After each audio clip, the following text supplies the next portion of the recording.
This is a true story. In 1998, a young British man, unwilling to continue a predictable life where he could foresee the end, firmly gave up everything to embark on a journey of walking around the world.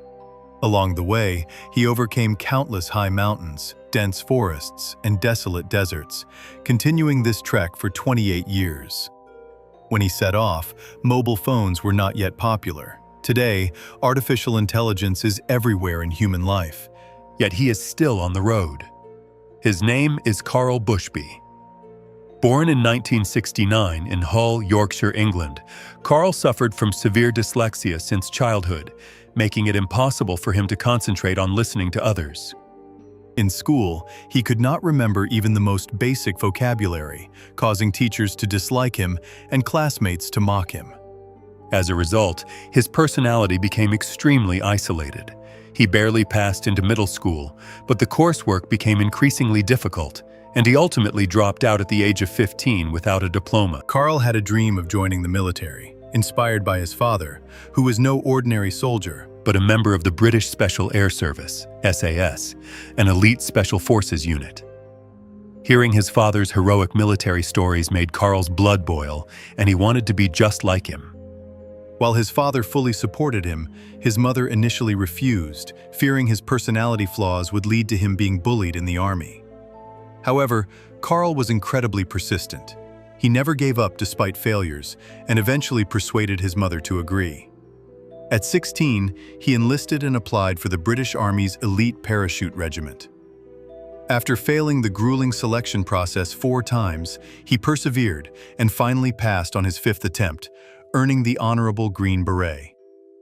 In 1988, he was assigned to the 3rd Battalion of the Parachute Regiment.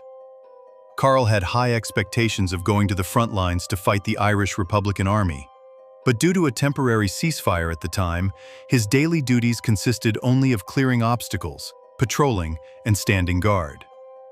This stark contrast to his imagined military life made him feel as though he had lost his purpose. During this time, he met and married a woman named Angela, and they had a son. However, due to his isolated personality, the marriage was fraught with conflict and ended in divorce in 1995, with Angela receiving custody of their child. Feeling like a complete failure in both his military career and marriage, Carl was completely devastated. One day in 1997, while staring at a world map on his dormitory wall, Carl made a decision to leave the military and escape his pain by traveling the world. He designed a crazy plan. He would not use any form of transportation, relying solely on walking across the globe. His planned route would take him from Punta Arenas in southern Chile, up through the Americas to Alaska, across the frozen Bering Strait into Russia, and then west through Europe back to his hometown in England. This entire journey spanned 58,000 kilometers, equivalent to circling the Earth's equator 1.5 times. His mother thought he was daydreaming and absolutely refused to agree, but his father fully backed the idea. Drawing on his military experience, Carl's father helped design the route, established safety rules, managed visas, and set up emergency communications. They calculated that walking around 15 to 18 kilometers a day would allow him to finish the journey in about 8 years, never expecting it would take 28 years. Carl named this journey the Goliath Expedition. For the journey, Carl prepared a non-motorized handcart he named the Beast, packed with warm and cold weather clothing, waterproof boots, cooking gear, a tent, a sleeping bag, a first aid kit, a GPS, a compass, a map, and tools. Before leaving, his father gave him his military dog tags for identification, in case he perished on the road. He only brought 500 pounds with him. On November 1st, 1998, Carl flew to Punta Arenas, Chile, picked up his gear, and officially began his journey north, strictly adhering to 2 rules. He would only walk or swim, and he would never use any transportation. After walking for over 3 years through cities, desolate areas, the Andes, and the Amazon, Carl reached Colombia in South America. Here he faced the Darien Gap. an incredibly dangerous, roadless jungle region between Colombia and Panama, swarming with wild animals, poisonous insects, and armed drug smugglers. Rejecting advice to fly over this section, Carl pushed his heavily loaded cart into the jungle, traveling mostly at night to avoid armed groups, eating wild fruits, and drinking spring water. After months of grueling trekking, he successfully crossed into Panama, but was immediately arrested and jailed for 18 days by border guards for illegally entering the restricted Darien Gap and crossing the border unlawfully. This incident made him famous back in the UK, attracting outdoor brand sponsors, and he was released after the British ambassador to Panama intervened. Carl continued north through Mexico and the United States, reaching Alaska by mid-2005. Facing the legendary Bering Strait, his most anticipated and difficult challenge, he was joined by Dimitri Kiefer, a French polar explorer and extreme sports athlete who had heard of his journey.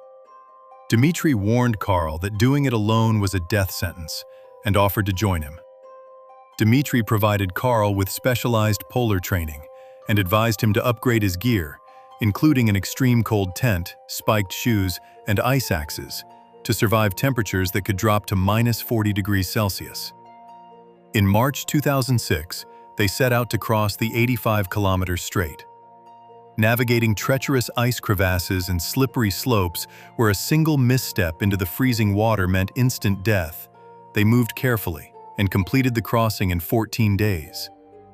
This achievement inadvertently set a Guinness World Record for the first group to walk across the Bering Strait. Upon arriving in Chukotka in the Russian Far East, they were immediately arrested for illegal entry, jailed for 57 days, fined, and sentenced to deportation with a 5-year ban from entering Russia.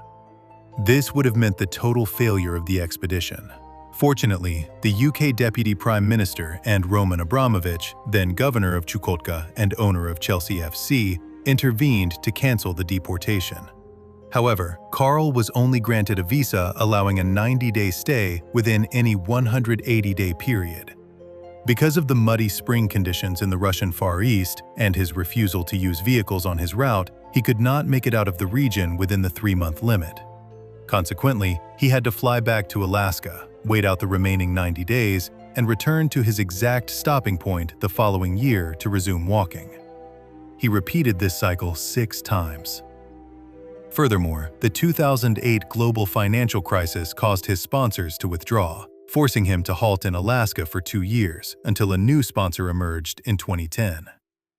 It took Carl 11 agonizing years just to walk through Russia before finally reaching Mongolia in 2017. By 2024, he reached the shores of the Caspian Sea. Refusing to go back through Russia or pass through conservative Iran, his only option was to swim across the 200-kilometer-wide sea. Escorted by a support boat provided by his sponsor, he swam 3 hours a day, resting on the boat in between, and successfully crossed into Europe after 31 days, totaling 132 hours of swimming. Carl was 29 years old when he left home in 1998, and by the time he crossed the Caspian Sea, he was 55. Throughout these 20-plus years, his father has been his strongest supporter and mental pillar. As of the latest updates, the 57-year-old Carl has reached Budapest, Hungary, and is only about 1,500 kilometers away from his home. Barring any unforeseen circumstances, he is expected to finally arrive home this year.